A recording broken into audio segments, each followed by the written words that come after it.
أنا عارفة إنِك دايمًا بتسألي نفسِك ليه كل حاجة في حياتِك واقفة، كل باب بيتقفل، كل حاجة بتتعطل، الناس بتبعد، الشغل مش ماشي كويس، ونفسيتِك دايمًا في الأرض، حاسة إنِك محبوسة في دايرة أنتِ بس اللي واقفة فيها، وكل الناس اللي حواليكِ مكملين في حياتهم عادي، بس لو وصلتِ للحظة دي فأنا النهارده جاية أقول لِك على جدول مجرب مني ومن ناس كتير أوي ويحقق تجارب ناجحة بنسبة 100%.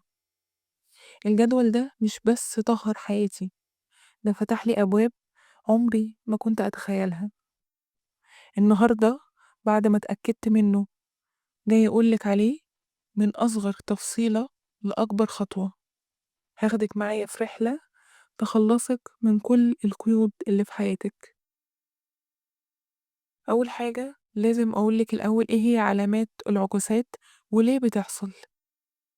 عارفة لما تلاقي نفسك دايما تعبانة ومش عارفة السبب، كل ما تفرحي بحاجة حاجة تانية تخرب، أو الحاجة اللي فرحت لها دي أصلا تبوظ، كل ما حد يقربلك بيبعد فجأة بدون سبب. هي دي العلامات: تعطيل رزق، تعطيل جواز، تعطيل شغل، صداقات بتبوظ فجأة، خنقة دايمة جواكي، وهم وكوابيس. كل ده ممكن يكون من طاقة سلبية كبيرة قوي جواكي، حسد بقى، عين، سحر، أو حتى نجم خفيف زي ما بيقولوا. بس الحقيقة مفيش نجم خفيف مع رب كبير. خليني أدخل معاكي على الجدول على طول. أول حاجة هو التطهير الكامل أو الاستحمام الشرعي، اغتسال يعني بنية فك العقوسات. هيكون على الأقل مرة في الأسبوع، وياريت يبقى 3 مرات. هيبقى مية مقروء عليها الرقية الشرعية، مية بملح خشن، مسك أبيض، وورق سدر مطحون. هتقري عليها الرقية الشرعية وتغتسلي بيها من شعر راسك لرجلك 3 مرات في الأسبوع.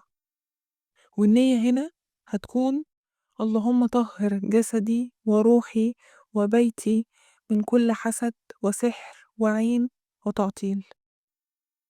تاني حاجة التحصين اليومي، أولهم وأساسي جدا جدا أذكار الصباح والمساء. التزمي بيها حتى لو تعبانة، حتى لو مش فاضية افضلها، اقريها بصوت مسموع وانتي مركزة. نصيحة: حطي ابلكيشن الأذكار على الموبايل، حطيه اطبعيه، حطيه قدامك في المراية أو في السرير، اوعي تنسيه. وطبعا حافظي على صلواتك بالنوافل. تالت حاجة القرآن طاقة نور تشيل أي ظلام في حياتك. اقري سورة البقرة يوميا حتى لو متقطعة، أو اسمعيها بصوت شيخ، بس ياريت تقريها وتقريها بصوتك بصوت مسموع. وركزي على الآيات زي اتبعوا ما تتلو الشياطين، أو إن الذين كفروا سواء عليهم أأنذرتهم أم لم تنذرهم لا يؤمنون. وحاولي تقري كل يوم جزء من القرآن بنية واحدة، وهنا هتكون بنية الشفاء. دايما قبل ما تسمعي أو تقري قولي: اللهم اجعل هذا القرآن نورا في قلبي وشفاء لروحي. رابع حاجة لازم تقفلي كل أبواب الشيطان، طهري البيت، طهري الهدوم، وطهري طاقتك. حاولي كل يوم تستعملي البخور، امسحي البيت بمية وملح، بخري بيتك كويس زي ما قلتلك، شيلي أي تماثيل أو في صور فيها وجوه واضحة، واظبي على تشغيل سورة البقرة يوميا بصوت عالي في البيت. خامس حاجة الدعاء والرقية. أنا في دعاء كنت بقوله بعد كل صلاة، ده دعاء يومي لفك العقوسات. اللهم إني أعوذ بك من كل عين حاسدة، ومن كل سحر معقود، ومن كل حسد معطل. اللهم فك قيدي وحرر رزقي وانصرني على من ظلمني واجعلني ممن لا خوف عليهم ولا هم يحزنون. قولي الدعاء ده بعد كل صلاة بنية ويقين. سادس حاجة، تغيير داخلي بيساوي تغيير خارجي. يعني ايه؟ يعني اقطعي علاقتك بأي علاقات سامة، شخص دايما بيحبطك، شخص دايما بتحسيه أول ما تحكيله حاجة الحاجة بتبوظ. الأشخاص الفضولية اللي في حياتنا دايما بيأذوا طاقتنا. نضفي قلبك من أي زعل أو حقد وسامحي وسيبيها على ربنا. طبعا سامحي على قد ما تقدري، لأن المسامحة بتفتح أبواب كتير مقفولة. ونصيحة، بلاش ننشر كل الصور لينا على السوشيال ميديا، بلاش نحكي حاجات لسه ما حصلتش. حاولي تسكتي خالص وتقفلي بقك نهائي عن أي حاجة انتي بتجهزي لها، وظيفة، زواج، حتى قراية القرآن. بلاش تقولي لكل الناس أنا على طول بختم القرآن، صدقيني بيبقى ليها تأثير سلبي كبير قوي. سابع حاجة، أعمال خفيفة لكن مفعولها زي السحر. زي إيه؟ زي المحافظة دايما اللي انت تكوني على وضوءك دايما. قبل ما تطلعي من التويلت حاولي تتوضي، أي وقت تقدري تكوني فيه على وضوء اعملي كده. السحر والحسد بيهربوا من الشخص الطاهر. تاني حاجة مفعولها زي السحر هي قيام الليل، حتى لو ركعتين، لأن الليل وقت الفتحات الإلهية. قولي يا رب افتح لي كل باب اتقفل في وشي. تامن حاجة، أعمال بتقطع الحسد من جذوره. زي إيه؟ زي الصدقة السرية، حتى لو بسيطة، مية ساقعة لعامل بيشتغل في الحر، أو حتى رغيف عيش. خليها بنية اللهم ارفع بها عني كل شر، حسد، سحر وتعطيل. صلاة الضحى ولو بركعتين. صلاة الضحى معروفة إن ليها بركة واسعة وليها نتيجة كبيرة قوي في الرزق والطاقة.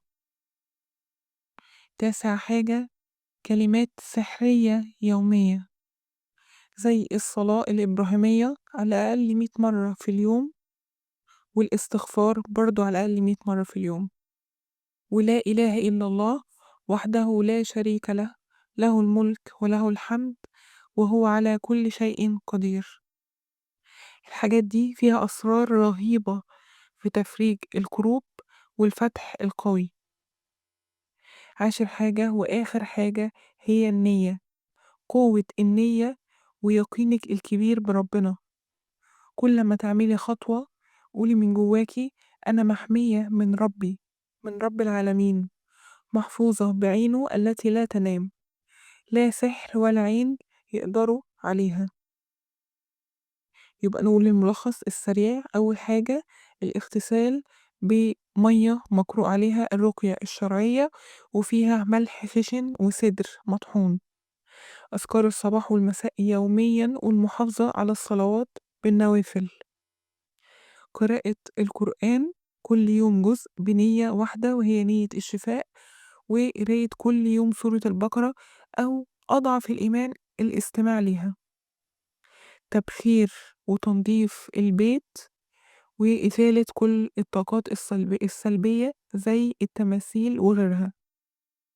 دعاء فك العكوسات يتقال يوميا بعد كل صلاة. قطع العلاقات السامة اللي بتحسيها دايما مركزة في حياتك وفضولية جدا، وكل ما يتقالها حاجة الحاجة دي بتبوظ. داومي دايما إنك تفضلي طول اليوم على وضوء قدر المستطاع. قيام الليل وركعتين ضحى. صدقة مخفية، إن شاء الله حتى إزازة مية أو رغيف عيش زي ما قلنا. الصلاة الإبراهيمية يوميا، والاستغفار يوميا، وتاج الذكر يوميا. قوة النية والثقة الكبيرة في ربنا ده من أهم العوامل. أتمنى لكلكم تكملوا الفيديو للآخر وتستفيدوا منه. الفيديو ده من أهم الفيديوهات اللي حطيتها، ومن أهم الفيديوهات اللي لسه هاحطها على القناة. أتمنى إنكم تستفيدوا، ويا ريت تشيّروا الفيديو لناس هم محتاجينه. أشوفكم على خير إن شاء الله.